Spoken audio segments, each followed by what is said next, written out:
Dans cette vidéo, nous allons voir comment nous percevons les couleurs, alors qu'en réalité, elles n'existent pas.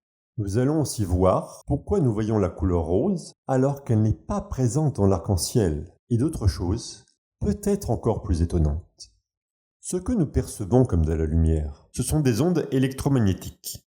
Elles se différencient entre elles par leur longueur d'onde. Les ondes électromagnétiques qui constituent la lumière blanche ont une longueur d'onde comprise entre 380 et 780 nanomètres à peu près. Il en existe d'autres que nous ne pouvons pas voir. La lumière blanche émise par le soleil peut être décomposée par un prisme, par exemple, en différentes couleurs du violet au rouge. Chaque couleur est associée à une longueur d'onde. Les ondes électromagnétiques, et notamment la lumière visible, interagissent avec la matière. Dans le cas des objets opaques, elles peuvent être absorbées ou réfléchies. Prenons l'exemple d'une balle rouge. Elle absorbe à sa surface toutes les longueurs d'onde électromagnétiques de la lumière blanche, sauf celles qui ont une longueur d'onde autour de 650 nanomètres, c'est-à-dire celles qui correspondent au rouge. Celles-ci sont réfléchies et peuvent parvenir à nos yeux. Une balle qui réfléchit toute la lumière nous apparaît blanche, car toutes les longueurs d'onde visibles parviennent à nos yeux. Une balle qui absorbe toute la lumière ne réfléchira pas de longueur d'onde visible, et nous apparaîtra donc noire. Très bien, nous avons vu pourquoi les objets ont une couleur, ou semblent avoir une couleur. Mais comment voit-on ces couleurs? Bien sûr, c'est grâce à nos yeux. Nos yeux, mais pas que. Voyons cela de plus près. Voici un œil schématisé en coupe sagittale. La lumière pénètre la cornée et traverse l'œil jusqu'à la rétine. La rétine est notamment composée de cellules sensitives. Celles qui permettent la vision sont les bâtonnets et les cônes. Les bâtonnets, principalement situés en périphérie de la rétine, nous permettent de voir les nuances du gris. Ils fonctionnent principalement dans la pénombre. Très sensibles, ils permettent de voir des lumières de très faible intensité. Les cônes, eux, qui nous intéresseront ici, sont principalement regroupés au centre de la rétine, dans la macula. Ils nous permettent d'identifier les couleurs. Ils sont de 3 types, chacun sensible à une gamme de longueurs d'onde particulière. Pour simplifier, on peut dire que certains cônes reconnaissent le bleu, d'autres le vert et les troisièmes le rouge. Ils transforment le signal lumineux qu'ils reçoivent en un signal électrique. Celui-ci est transmis par le nerf optique au cerveau. Notre cerveau traite l'information. Pour résumer, les ondes électromagnétiques interagissent avec la matière qui en réfléchit une partie. Elles sont traduites dans l'œil en signal électrique, puis interprétées par notre cerveau comme des couleurs. C'est bien notre cerveau qui crée les couleurs. Elles n'ont pas de réalité objective. Ce sont des sensations. Voyons ensemble comment notre cerveau s'y prend. Traçons un graphique. En abscisse, la longueur d'onde de l'onde électromagnétique. En ordonnée, la sensibilité des cellules de l'œil. Nous représentons ici la courbe des cônes que nous avons appelée, pour simplifier, les cônes du bleu. On remarque qu'ils sont principalement sensibles à une longueur d'onde de 430 nanomètres, mais qu'ils reconnaissent aussi les longueurs d'onde proches. Voici la courbe du cône vert et la courbe du cône rouge. Lorsqu'un rayon lumineux de 480 nanomètres parvient à notre œil, notre cerveau voit du bleu, à 525 nanomètres du vert et à 650 nanomètres du rouge.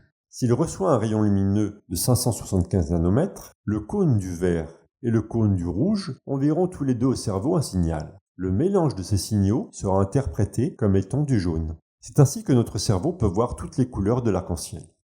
Eh, stop! Il y a un problème là. Le rose, la couleur rose, elle n'est pas dans l'arc-en-ciel. Et pourtant, on peut la voir. En effet, notre œil ne reçoit pas toujours qu'une seule longueur d'onde en un point. Il en reçoit d'ailleurs souvent plusieurs. S'il reçoit un rayon de longueur d'onde de 480 nanomètres correspondant à un bleu, en même temps qu'un rayon de 650 nanomètres correspondant à un rouge, notre cerveau interprétera cela comme étant du rose. Il additionne 2 signaux pour créer une couleur. Pareillement, si un objet nous envoie de la lumière verte en même temps que de la lumière rouge, nous interpréterons cela comme étant un objet jaune de la même manière que si nous avait envoyé une lumière jaune. Nous ne pouvons pas faire la différence. Enfin si, on peut. Je vous expliquerai ça en fin de vidéo. Ah, mais il y a un problème.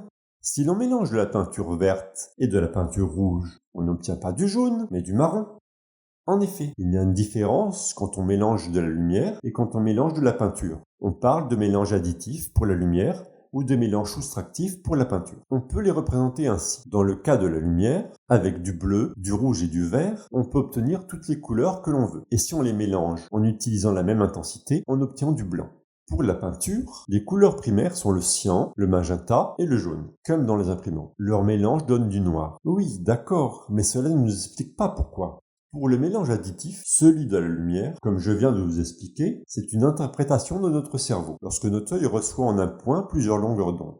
Voyons de plus près ce qui se passe alors avec la peinture. N'oubliez pas ce que je vous ai dit. Un objet nous apparaît d'une couleur parce qu'il absorbe toutes les longueurs d'onde correspondant aux autres couleurs. Si je prends de la peinture jaune, elle absorbe toutes les couleurs sauf le rouge et le vert. Nous la voyons donc jaune. Une peinture cyan absorbera toutes les couleurs sauf le bleu et le vert.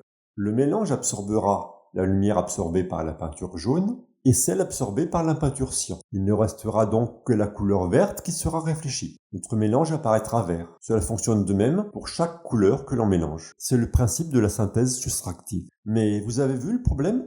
Mélanger de la peinture jaune et cyan, cela aurait pu donner du noir. Oui, regardez bien. Si on avait mélangé une peinture jaune qui réfléchissait uniquement la longueur d'onde jaune, mais pas la rouge et la verte, notre mélange aurait été noir. Cela aurait été bizarre, non ? Et oui, je vous avais dit que cette vidéo nous réservait des surprises. On peut d'ailleurs imaginer le problème avec d'autres couleurs. Je vous rassure, pour la peinture, on utilise des pigments qui permettent les mélanges, vous n'obtiendrez pas de choses étranges. Et de manière générale, les objets opaques ne reflètent pas des longueurs d'onde uniques, mais des plages de longueurs d'onde. Bon, on en vient à notre question. Comment différencier un objet qui absorbe toutes les longueurs d'onde, sauf celle du jaune, d'un objet qui reflèterait le rouge et le vert? On les voit toutes les deux jaunes. Alors vous avez trouvé? Mettez sur pause au besoin pour réfléchir.